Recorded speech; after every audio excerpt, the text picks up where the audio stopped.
Hello বন্ধুরা, সবাই কেমন আছেন? আমরা মোটামুটি বেশ ভালোই আছি। আজ আমি আপনাদের সাথে একটি খাসির ঝাল মাংস রান্নার রেসিপি শেয়ার করছি।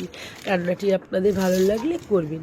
মাংসটিকে প্রথমে উষ্ণ গরম জলে ধুয়ে নিয়েছি, তারপর হাঁড়িতে মাংস দিয়েছি পেঁয়াজ কুচি, দিয়েছি রসুন কুচি, দিয়েছি আদা বাটা, জিরে বাটা, ধনে বাটা, কাশ্মীরি লঙ্কার গুঁড়ো দিয়েছি তেজপাতা, দিয়েছি সর্ষের তেল, জিরে, মরিচ, গোলমরিচ, এলাচ, লবঙ্গ, জয়ফল, জয়িত্রী, কালো গোলমরিচের গুঁড়ো, স্টার মশলা, দিয়েছি মাটন কারি মশলা।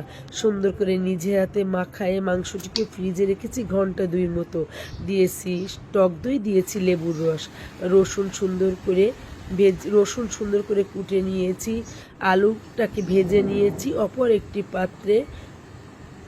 একটি পাত্রে গরম জল দিয়েছি। টকবক করে গরম জলটি ফুটে উঠলে মেরিনেটকৃত মাংস দেবার আগে কড়াইতে তেল দিয়েছি। তেলের মাঝে একটু চিনি দিয়েছি, তেজপাতা, এলাচ, লবঙ্গ দিয়েছি। চিনি দিলে দিবেন, না হলে স্কিপ করতে পারেন। চিনি দিলে স্বাদ এবং কালার দুটোই ব্যালেন্স করে, কালারটা অসাধারণ আসে সামান্য চিনি দিলে। আমি দিয়েছি, দিবেন, না দিলে কোনো সমস্যা নেই। সুন্দর করে কষাতে মাংসটি মনে হচ্ছিল এখনই হয়ে গেছে। মাংস থেকে হাড় ছেড়ে দিয়েছিল। তারপর ফুটনো গরম জল দিয়েছি, আলু দিয়েছি, রসুন দিয়েছি, লবণ দিয়েছি। নির্দিষ্ট সময়ের জন্য অপেক্ষা করেছি।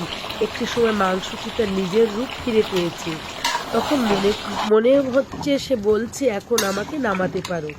যাই হোক, সুন্দর করে একটা কালার এসেছে, আপনারাও দেখলে ভিডিওতে বুঝতে পারবেন।